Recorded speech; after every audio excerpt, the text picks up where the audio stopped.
Hello friends, welcome to crazy G K trick. तो आइए daily current affairs की series को आगे बढ़ाते हैं और आज के इस वीडियो में हम 11 अक्टूबर 2023 के सभी करंट अफेयर्स को एक एक करके यहाँ पर डिटेल में डिस्कस कर लेते हैं।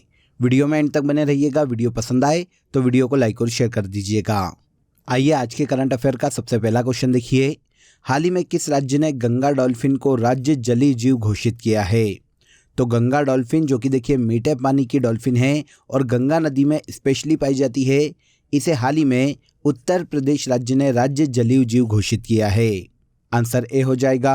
गंगा नदी के अलावा देखिए फ्रेंड्स, ये डॉल्फिन यमुना, चंबल, घाघरा, राप्ती और गेरुआ आदि नदियों में भी उत्तर भारत में पाई जाती है, लेकिन विशेष रूप से बड़ी तादाद में ये गंगा नदी में देखने को मिलती है। इसके अलावा देखिए उत्तर प्रदेश के हापुड़ जिले में डॉल्फिन संरक्षण के लिए उत्तर प्रदेश में यह मेरी गंगा मेरी डॉल्फिन अभियान भी चलाया जा रहा है। इंडियन गवर्नमेंट ने 2009 में गंगा डॉल्फिन को राष्ट्रीय जलीय जीव घोषित किया था और इसके पहले गंगा डॉल्फिन को भारतीय वन्य जीव संरक्षण अधिनियम 1972 की पहली अनुसूची में जगह दी गई थी। 2021 में देखिए भारत सरकार के द्वारा नदी और समुद्री डॉल्फिन के संरक्षण के लिए प्रोजेक्ट डॉल्फिन की भी शुरुआत की गई थी। डॉल्फिन के संरक्षण के प्रति लोगों में जागरूकता फैलाने के उद्देश्य से हर साल 5 अक्टूबर को राष्ट्रीय डॉल्फिन दिवस के रूप में मनाया जाता है। डॉल्फिन के साइंटिफिक नाम की बात करें तो गंगा डॉल्फिन को प्लेटनेस्टा गेंगेटिका के नाम से जाना जाता है। आधिकारिक तौर पर इसकी खोज 1801 में की गई थी। तो गंगा डॉल्फिन को राज्य जलीय जीव का दर्जा हाल ही में उत्तर प्रदेश सरकार के द्वारा दिया गया है। देखिए दोस्तों, अगर आपको मंथली करंट अफेयर्स की डिटेल पीडीएफ लेना है तो आप रूट एप्लीकेशन या क्रेजी जीके ट्रिक एप्लीकेशन से डाउनलोड कर सकते हैं। साथ ही आप वीडियो के कमेंट बॉक्स में भी लिंक दिया हुआ है, जहां से क्लिक करके आप ले सकते हैं। इन मंथली करंट अफेयर्स पीडीएफ में देखिए पूरे मंथ के जो सबसे ज्यादा एग्जाम रिलेवेंट क्वेश्चन होते हैं, उन क्वेश्चन को यहाँ पर डिटेल के साथ प्रोवाइड किया गया है, जो एग्जाम के लास्ट टाइम रिविजन में आपको बहुत हेल्प करता है। तो एक बार जरूर क्लिक करें। चलिए आगे बढ़ते हैं। सेकंड क्वेश्चन देखिए। हाल ही में केंद्र सरकार के किस मंत्रालय ने श्रेष्ठ योजना की शुरुआत की?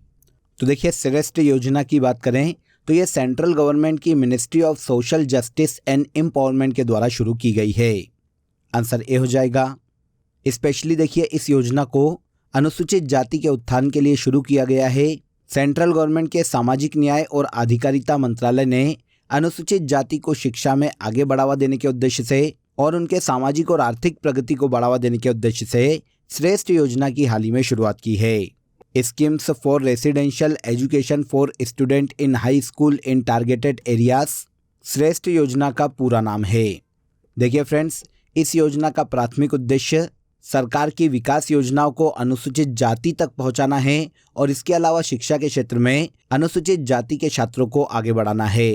देखिए श्रेष्ठ योजना के तहत ऐसे इलाके जहां पर एससी की जनसंख्या ज़्यादा है, ऐसे क्षेत्रों में रेसिडेंशियल हाई स्कूल्स बनाए जाएंगे ताकि अनुसूचित जाति के सभी छात्रों को सरकार के द्वारा चलाई जा रही योजनाओं का लाभ दिया जा सके। तो सेंट्रल गवर्नमेंट की श्रेष्ठ योजना को ministry of social justice and empowerment के द्वारा शुरू किया गया है। इसके बाद देखिए 16वीं कृषि विज्ञान कांग्रेस का आयोजन किस राज्य में किया जा रहा है? तो 16वीं कृषि विज्ञान कांग्रेस का आयोजन हाल ही में देखिए केरल राज्य में किया गया। केरल के कोच्चि में भारत के केंद्रीय मत्स्य पालन, पशुपालन और डेयरी मंत्री परषोत्तम रुपाला ने इस 4 दिवसीय कार्यक्रम की देखिए शुरुआत की है और इस तरह से नेशनल कृषि विज्ञान अकादमी के द्वारा पहली बार कोच्चि में कृषि विज्ञान सम्मेलन का आयोजन किया जा रहा है।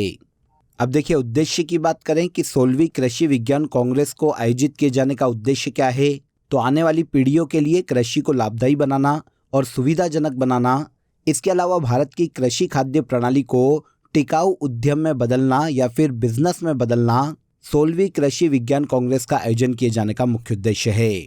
2023 में इसका आयोजन केरल के कोच्चि में किया जा रहा है। भारत के बाहर दुनिया का दूसरा सबसे बड़ा हिंदू मंदिर किस देश में बनाया गया? तो भारत के बाहर देखिए दुनिया का सबसे बड़ा हिंदू मंदिर की अगर हम बात करें तो ये अंकोर वाट का मंदिर है कंबोडिया में। अब दुनिया का दूसरा सबसे बड़ा हिंदू मंदिर हाल ही में अमेरिका में निर्मित किया गया है।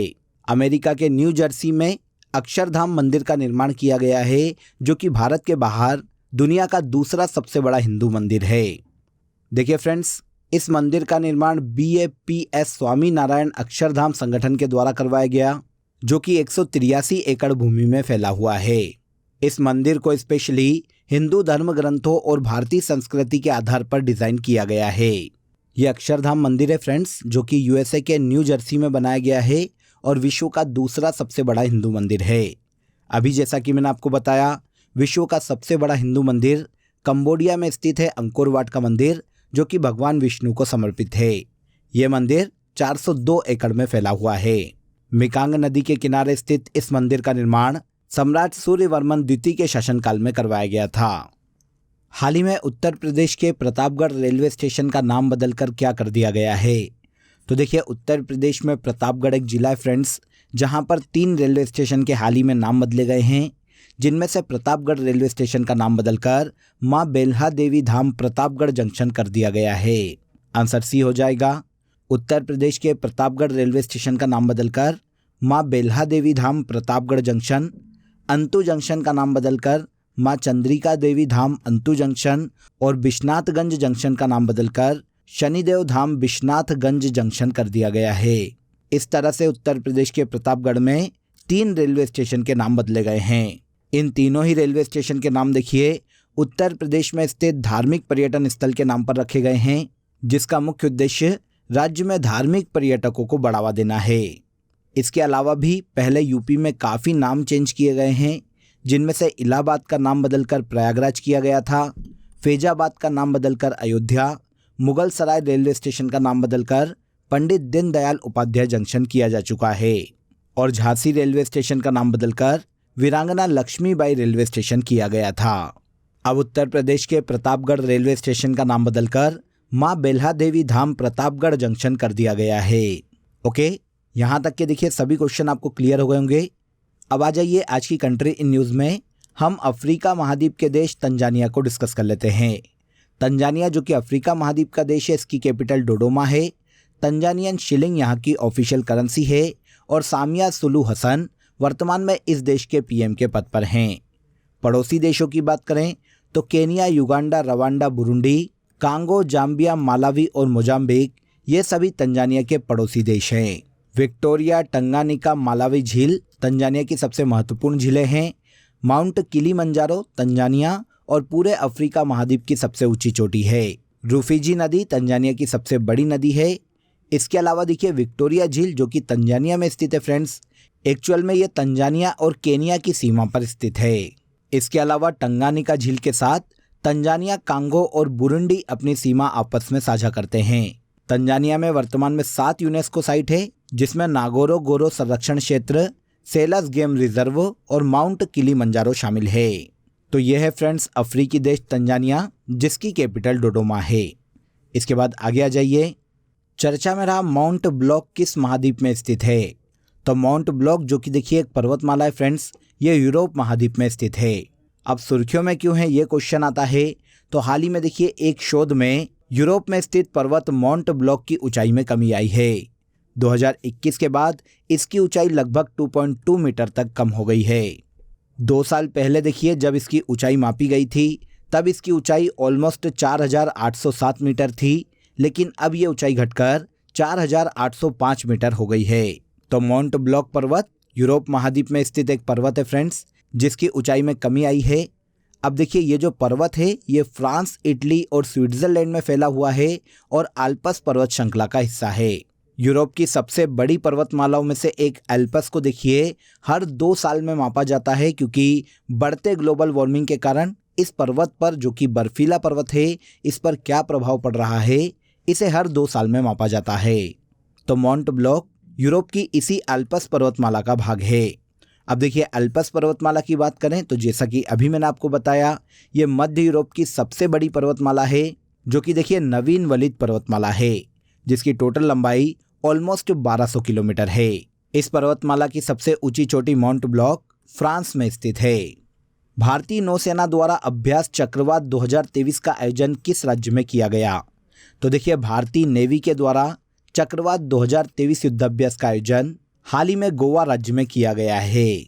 भारत में किसी भी प्रकार की आपदा से बचाव के लिए तीनों सेनाओं का ये एक संयुक्त युद्धाभ्यास है फ्रेंड्स, जो कि इस साल चक्रवात 2023 के नाम से 9 से लेकर 11 अक्टूबर तक भारत के गोवा राज्य में आयोजित किया गया है।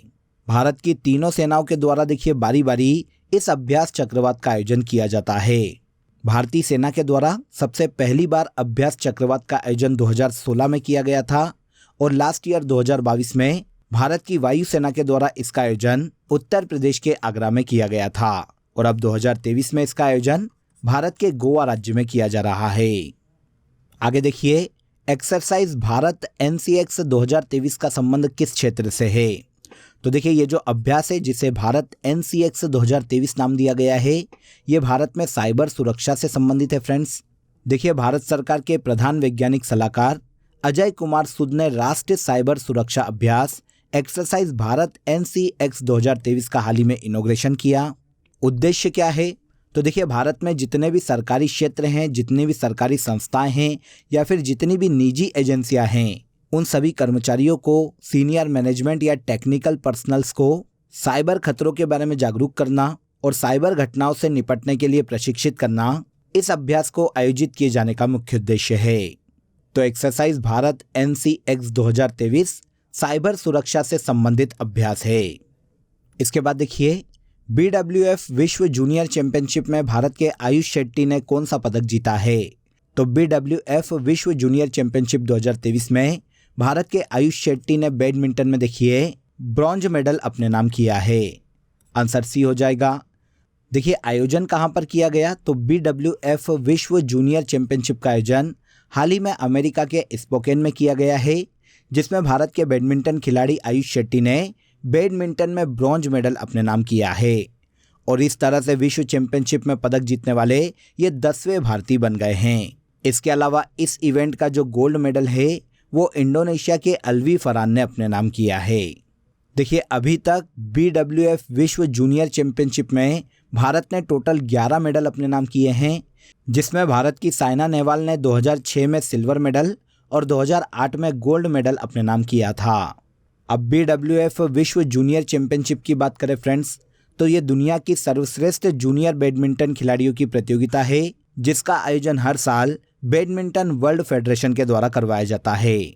भारत के आयुष शेट्टी ने हाल ही में इस प्रतियोगिता में 2023 में ब्रॉन्ज मेडल बैडमिंटन में अपने नाम किया है। इसके बाद आज के करंट अफेयर का सबसे लास्ट क्वेश्चन देखिए, भारत का पहला हरित ऊर्जा पुरातत्व स्थल किस राज्य में स्थित है? तो भारत का पहला हरित ऊर्जा पुरातत्व स्थल भारत के तमिलनाडु राज्य में स्थित है। देखिए, तमिलनाडु का तटीय मंदिर भारत का पहला हरित ऊर्जा पुरातत्व स्थल बन गया है। यह तटीय मंदिर तमिलनाडु के महाबलीपुरम में स्थित है। तमिलनाडु के तटीय मंदिर को ये जो उपलब्धि है ग्रीन हेरिटेज प्रोजेक्ट के तहत दी गई है। इस प्रोजेक्ट के तहत मंदिर को रोशन करने के लिए जो आवश्यक ऊर्जा है, जो इलेक्ट्रिसिटी चाहिए, वो सौर ऊर्जा संयंत्रों के माध्यम से उत्पन्न की जाती है। इसके लिए देखिए, मंदिर क्षेत्र में 10 किलोवाट की क्षमता वाले 3 सौर ऊर्जा संयंत्र स्थापित किए गए हैं। तो भारत का पहला हरित ऊर्जा पुरातत्व स्थल तमिलनाडु राज्य में तटीय मंदिरों को घोषित किया गया है। क्लियर? तो यहाँ पर देखिए, हमने 11 अक्टूबर 2023 के सभी करंट अफेयर्स को डिटेल में समझ लिया। अब आ जाइए आज की फैक्ट शीट में हम कल के सेशन को आगे बढ़ाते हैं और भारत की महत्वपूर्ण कमेटीज़ को डिस्कस कर लेते हैं, जो कि अलग अलग समय पर अलग अलग क्षेत्रों के लिए गठित की गई थी। देखिए, गौरपोरिया समिति का संबंध बैंक सेवा में सुधार से है। नरसिम्हन समिति वित्तीय बैंकिंग से क्षेत्र में सुधार से संबंधित है। भंडारी समिति क्षेत्रीय ग्रामीण बैंकों की पुनर्संरचना से संबंधित है। सच्चर समिति का संबंध मुस्लिमों की सामाजिक, आर्थिक और शैक्षणिक स्थिति का पता लगाने के लिए थी। सुरेश तेंदुलकर समिति भारत में गरीबी के अध्ययन से संबंधित थी। आबिद हुसैन समिति लघु उद्योग के अध्ययन के लिए। डॉक्टर कीर्ति एस पारिक कमेटी पेट्रोलियम उत्पादों की मूल्य प्रणाली पर सुझाव से संबंधित थी। BS व्यास समिति कृषि एवं ग्रामीण साख विस्तार से संबंधित थी। मीरा सेठ समिति का संबंध हथकरघा के विकास से था और रामनाथ कोविंद कमेटी एक राष्ट्र एक चुनाव से संबंधित है। तो ये सभी इंपॉर्टेंट कमेटी से याद रखिएगा। अब आ जाइए लास्ट डे के सेशन में जो करंट अफेयर हमने डिटेल में समझा था उसे हम एक बार यहाँ पर रिवाइज कर लेते हैं। 2023 में इकोनॉमी के नोबेल पुरस्कार से क्लाउडिया गोल्डिन को सम्मानित किया गया है। नीरमहल जल महोत्सव का आयोजन त्रिपुरा राज्य में किया गया। लोक सेवक आरोग्य योजना का संबंध असम राज्य से है। 19वें एशियाई खेलों में पदक तालिका में भारत चौथे स्थान पर रहा है। The book of my life, my dance with Buddha for success Vivek Ranjan Agnihotri की बुक है। अंतर्राष्ट्रीय अनुसंधान सम्मेलन का उद्घाटन राष्ट्रपति द्रौपदी मुर्मू के द्वारा किया गया है। आगे आइए, रसबली मिठाई को हाल ही में जीआई टैग दिया गया, जो कि ओडिशा राज्य की मिठाई है। टेनिस चाइना ओपन का खिताब इगा स्वितेक ने अपने नाम किया है। 28वें बुसान इंटरनेशनल फिल्म फेस्टिवल में बेस्ट एक्ट्रेस का अवार्ड करिश्मा तन्ना को दिया गया। इसके बाद लास्ट देखिए, सरक्का केंद्रीय जनजाति यूनिवर्सिटी का संबंध भारत के तेलंगाना राज्य से है।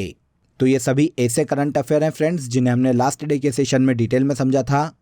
अब आ जाइए, आज के लिए आप सभी के लिए क्वेश्चन ऑफ द डे है, सुरेश तेंदुलकर समिति का संबंध किससे है।